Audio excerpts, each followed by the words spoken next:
수요예배 시작하겠습니다. 찬송가 293장 찬송 부르겠습니다.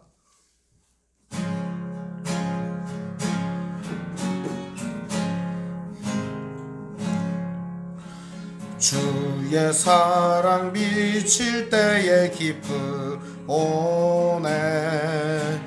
근심 걱정 물러가고 기쁨 오네. 기도하게 하시며 희미한 것 물리쳐 주의 사랑 비칠 때에 기쁨 오네. 그 큰 사랑 내 맘속에 충만하게 비칠 때에 찬송하네.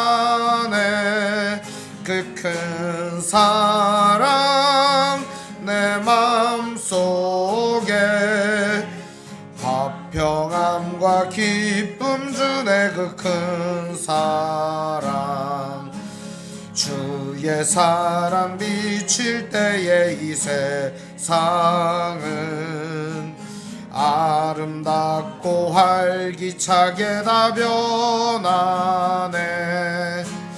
화평 중에 내 영혼 영광스런 새 생명 다시 찾게 되었네. 그 큰 사랑 그 큰 사랑 내 맘속에 충만하게 비칠 때에 찬송하네. 그 큰 사랑 내 맘속에 화평함과 기쁨 주네. 그 큰 사랑 주의 사랑 비칠 때에 이 세상은 어둠 슬픔 중한 짐이 다 사라져 우리들의 가는 길 밝히 비춰주시며 복을 받게 하시네. 그 큰 사랑 그 큰 사랑 내 맘속에 충만하게 비칠 때에 찬송하네. 그 큰 사랑 내 맘속에 화평함과 기쁨 주네. 그 큰 사랑 주의 사랑 비칠 때에 그 광채가 찬란하게 우리 둘러 비치겠네. 세상 모두 이기고 천국 생활할 때도 주의 사랑 비치네. 그 큰 사랑 그 큰 사랑 내 맘속에 충만하게 비칠 때에 찬송하네. 그 큰 사랑 내 맘속에 화평함과 기쁨 주네. 그 큰 사랑. 아멘. 기도하겠습니다. 하나님 아버지 감사합니다. 오늘도 3일 밤으로 모였습니다. 우리의 마음과 영혼을 받아주시옵시고 아버지 하나님의 큰 사랑과 은혜 가운데 살아가게 하여 주시옵시고 화평케 하는 자들 되게 하여 주시옵소서. 우리 주 예수님 이름으로 기도합니다. 아멘. 오늘 말씀은 마태복음 5장 1절에서 8절까지 말씀 보겠습니다.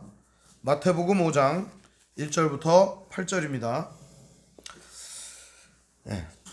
제가 읽겠습니다. 예수께서 무리를 보시고 산에 올라가 앉으시니 제자들이 나아온지라.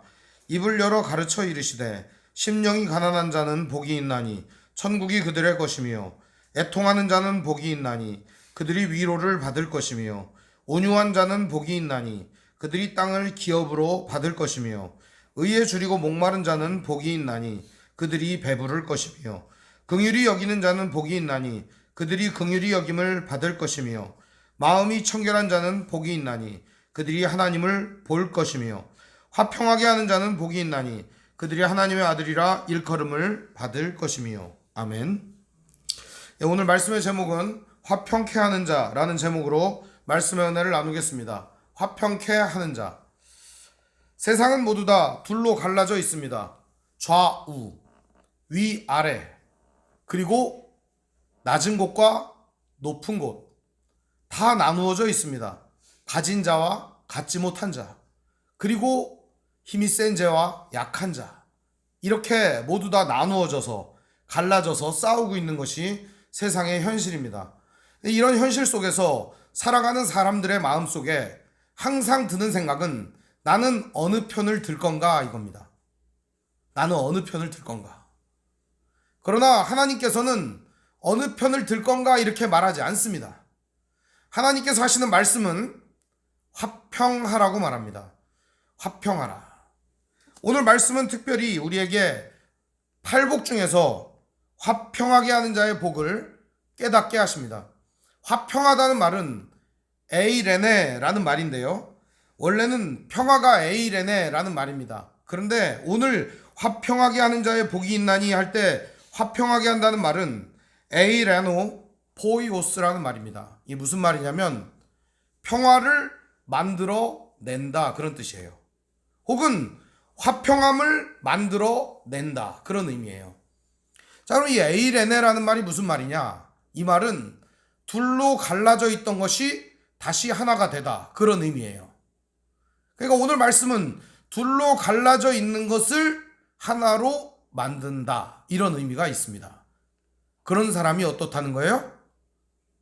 행복하다, 복이 있다 이렇게 말합니다.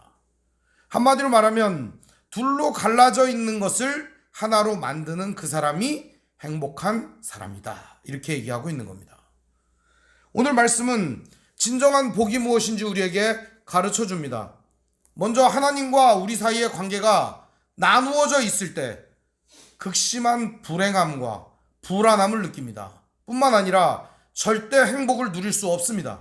그것은 근본적인 안정감과 기쁨과 행복이 하나님 안에 있기 때문입니다.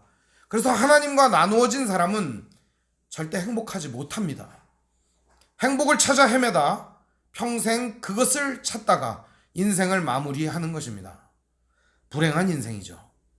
진짜 행복한 사람은 누구래요?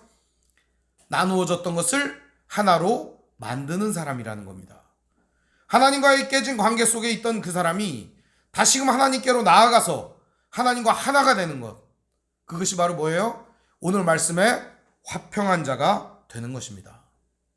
화평을 만들어내는 사람, 어떤 사람입니까? 먼저 자신이 깨어진 하나님과의 관계를 인식하고 하나님 앞에 나아가서 하나님과 하나가 되는 사람입니다. 그런 사람이 바로 행복한 사람이라는 것입니다. 또 한 가지는 다른 사람들, 이 세상에 존재하는 위아래의 갈등이 있습니다. 이것은 부자와 가난한 사람의 갈등일 수도 있습니다. 높은 지위와 낮은 지위와의 갈등일 수도 있습니다. 위에 있는 사람과 아래에 있는 사람, 나이가 많은 사람과 나이가 적은 사람의 갈등일 수도 있습니다. 혹은 강남에 사는 사람과 강북에 사는 사람의 갈등일 수도 있습니다. 전라도에 사는 사람과 경상도에 사는 사람의 갈등일 수도 있습니다. 아프리카 사람과 미국 사람의 갈등일 수도 있습니다. 이 갈등을 하나로 만들어주는 사람, 바로 그 사람이 누구겠어요? 화평케 하는 자가 되는 것입니다. 오늘 여기에 이 화평하게 하는 사람의 의미는 엄청난 의미가 담겨 있다고 볼 수가 있습니다. 바로 예수 그리스도께서 화평하게 하는 자가 되셨기 때문에 오늘 우리도 화평하게 하는 자가 될 수 있습니다. 예수님께서 오늘 우리에게 어떻게 화평을 주셨는가, 이것을 먼저 살펴보면 큰 은혜가 넘칠 거라고 생각합니다. 오늘 말씀의 원류가 되는 말씀은 사실상 로마서 5장의 말씀입니다. 여러분, 마태복음 5장, 로마서 5장 외우기가 쉽죠? 로마서 5장을 한번 가볼까요? 로마서 5장 1절 말씀에 보면은 우리가 이 말씀을 더 확실히 깨달을 수 있습니다.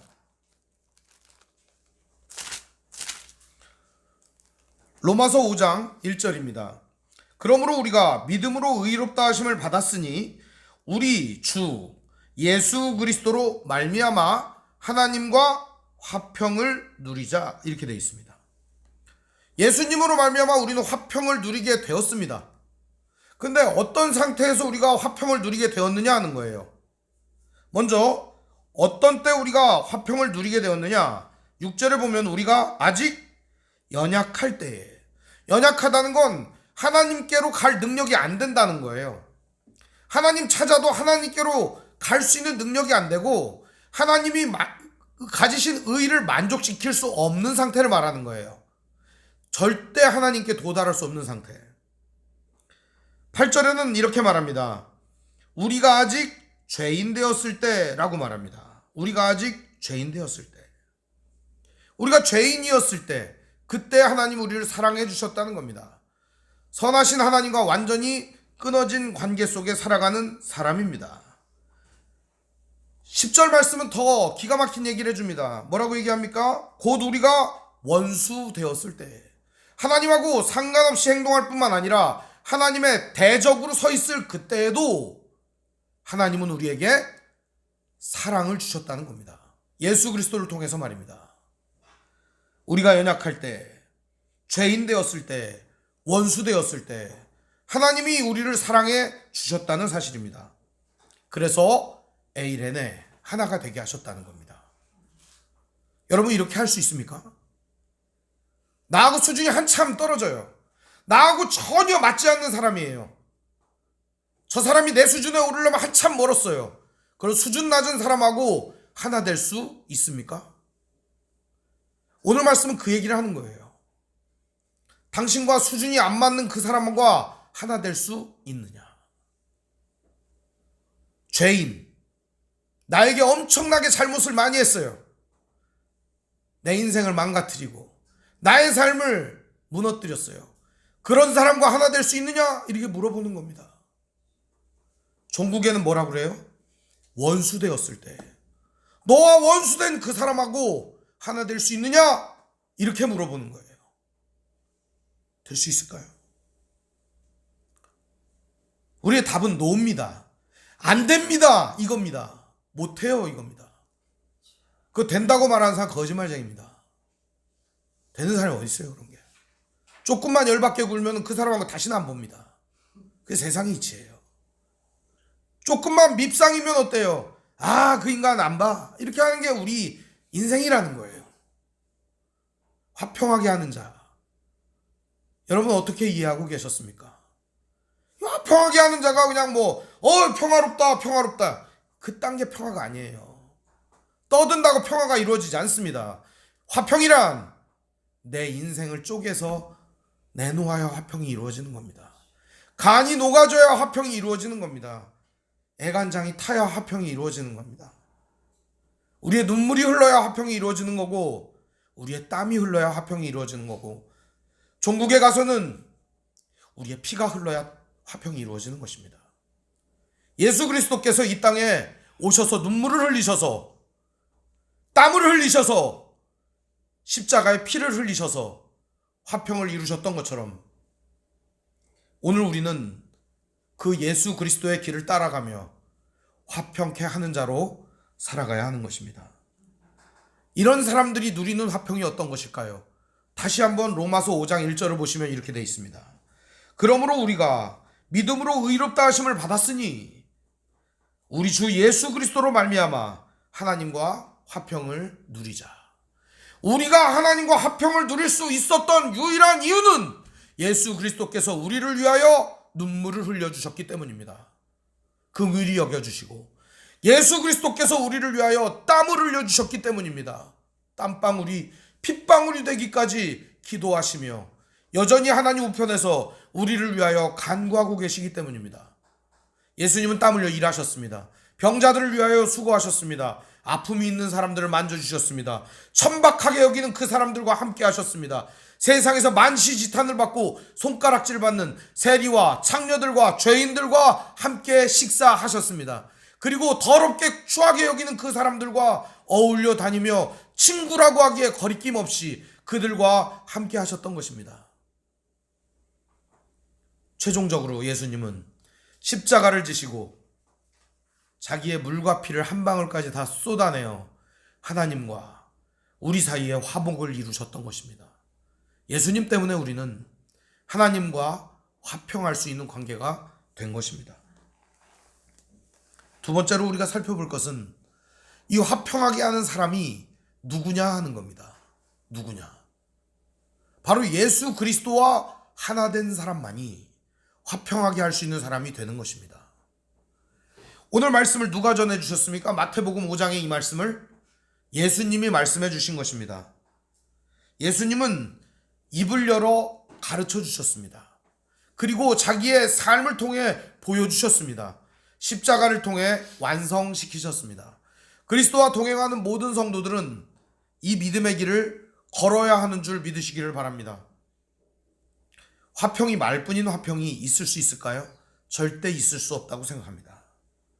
만일 여러분 친구와 싸운 일이 있다면 어떻게 화해하십니까? 그놈이 회개하고 용서를 구할 때까지 절대 나는 그 친구와 화해하지 않겠어, 이런 마음을 품지 않습니까? 독한 것들이에요. 다 세상에 사는 사람들은 다 얼마나 독한 것들인지 모릅니다. 우리 마음이 다 그렇게 독해요. 그래. 이 독한 마음 먹고 사니까 인생이 괴로운 거예요. 독한 마음 품고 사니까 세상살이가 어려운 거예요. 주님의 마음을 품으면 쉬워집니다. 바보같이 살면 행복합니다. 잊어먹는 거예요. 엄청 행복합니다. 바보처럼 한번 살아보십시오. 엄청 행복합니다. 기억이 안 나요? 엄청 행복합니다. 치매 걸린 노인이 엄청 행복하대요. 치매 걸린 노인을 바라보는 우리도 환장하는데 그 노인은 행복하대요. 어머니가 하는 요양원에 치매 환자들이 많습니다. 밥을 먹고 이따만한 공기에다 밥을 먹고 또 밥을 달라고 해요. 엄마가 아유 먹었잖아요. 배고파. 밥 안 줬잖아. 그럼 밥을 안 줘야 돼요? 줘야 돼요? 줘야 돼요.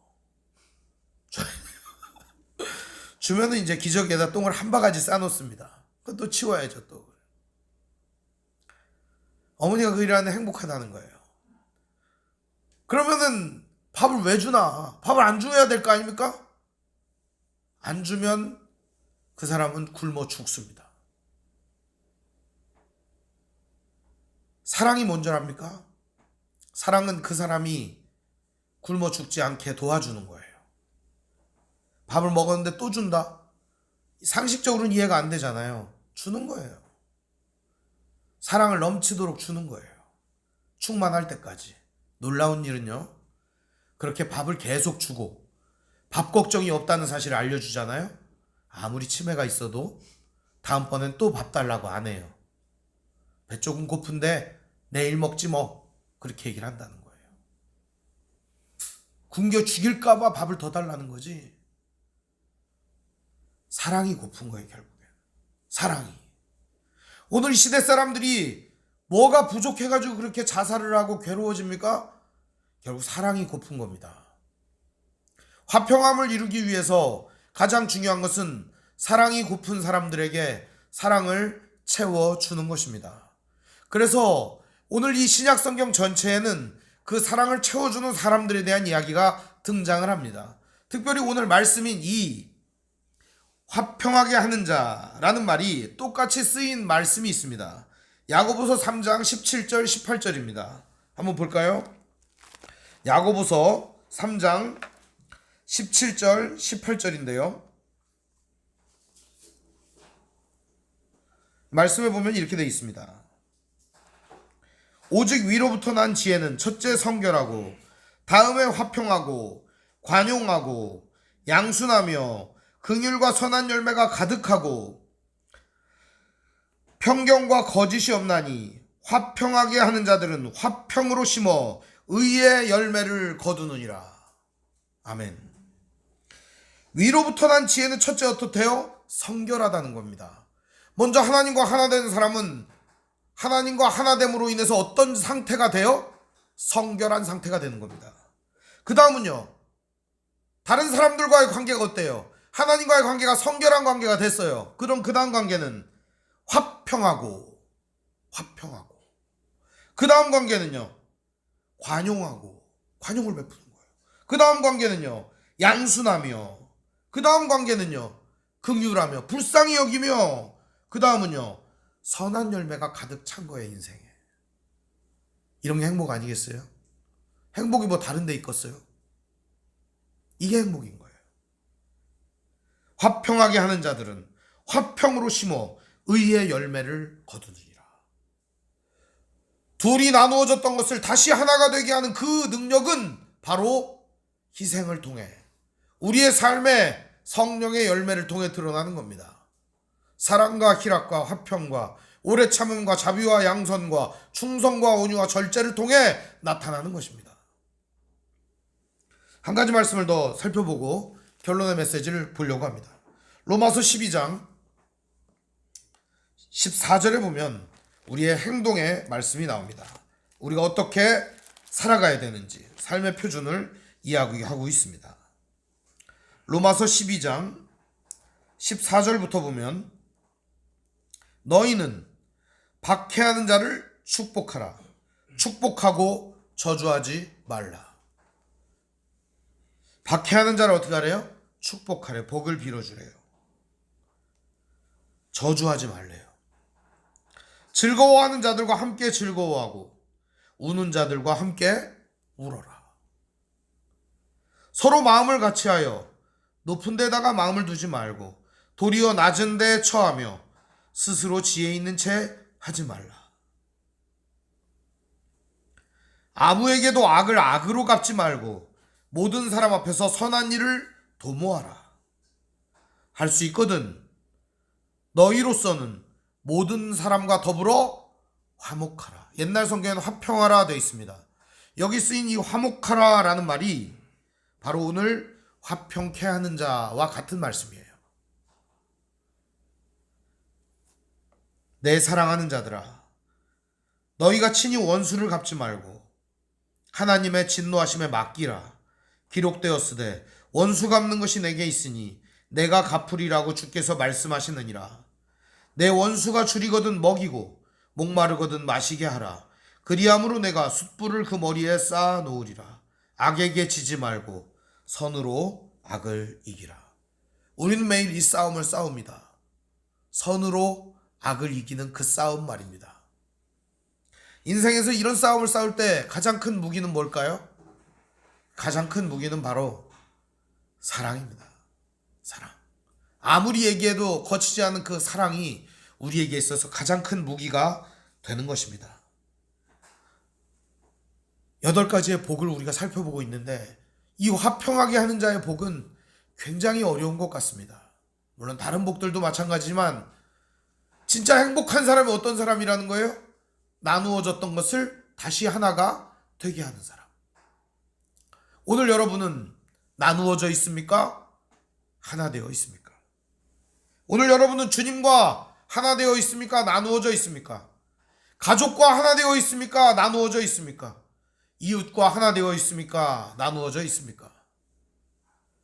나아가야 될 방향성은 분명합니다.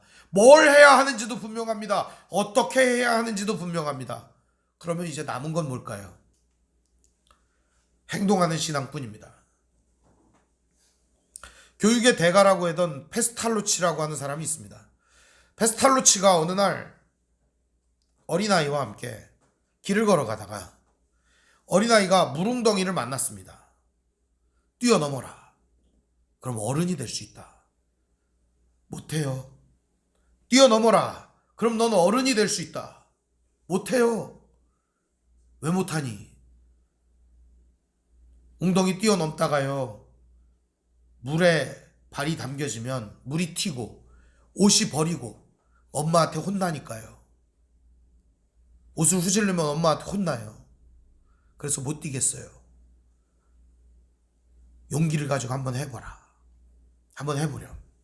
아이가 용기를 가지고 펄쩍 뛰어서 웅덩이를 건넜습니다. 저 이제 어른이 된 건가요?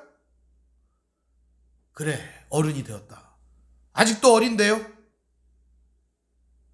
웅덩이를 건너면 왜 어른이 되는 거예요? 베스탈로치가 이런 얘기를 했습니다. 마음이 있고 할 수 있는 능력이 있지만 행동으로 옮기는 것은 어른만이 할 수 있는 일이다. 어린아이는 절대로 행동으로 옮길 수가 없단다.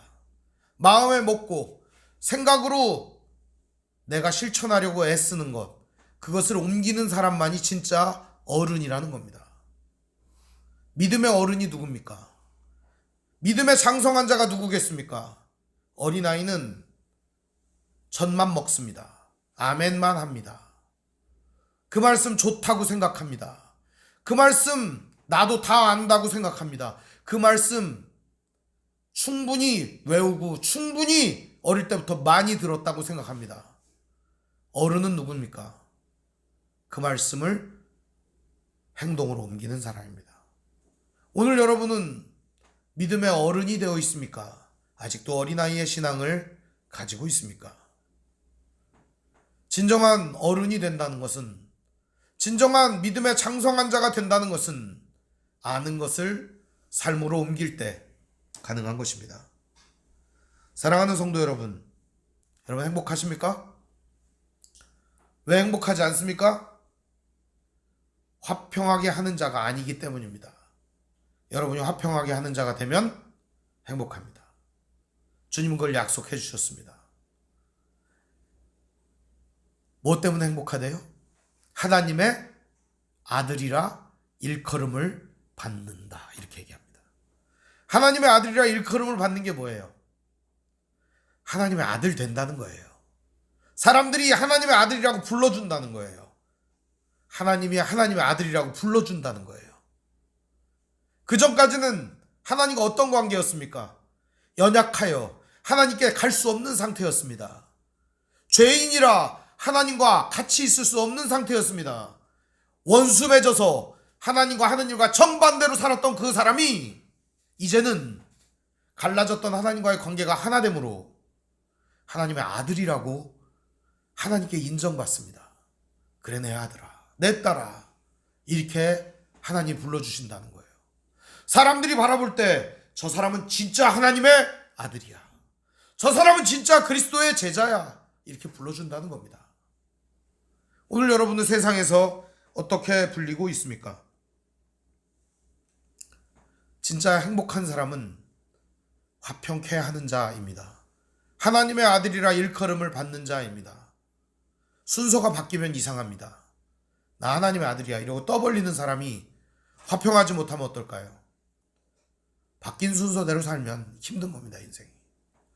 행복한 인생은 어떤 인생인가? 바로 화평하게 하는 자로 사는 것입니다. 오늘도 여러분 화평하게 하는 자로 삶을 살아가시기를 주님의 이름으로 축원을 드립니다. 기도하겠습니다. 사랑과 은혜가 풍성하신 아버지 하나님, 은혜와 사랑을 감사드립니다. 화평하게 하는 자로 살아가게 해주시옵소서. 우리에게 넉넉한 마음을 주시옵소서. 오늘 우리의 마음속에 주의 사랑으로 충만하게 채워주시옵소서. 세상을 사랑하는 동안 내 속에 나도 담지 못하는 옹졸한 마음을 버리고 주님을 품게 하여 주시옵소서. 그리고 다른 사람들을 품게 하여 주시옵소서. 예수님 이름으로 기도합니다. 아멘. 교회 소식을 알려드리겠습니다. 오늘 함께 예배하신 모든 분들 주님의 이름으로 환영합니다. 감사합니다. 옆 사람과 인사하겠습니다. 사랑합니다. 사랑합니다, 여러분. 네.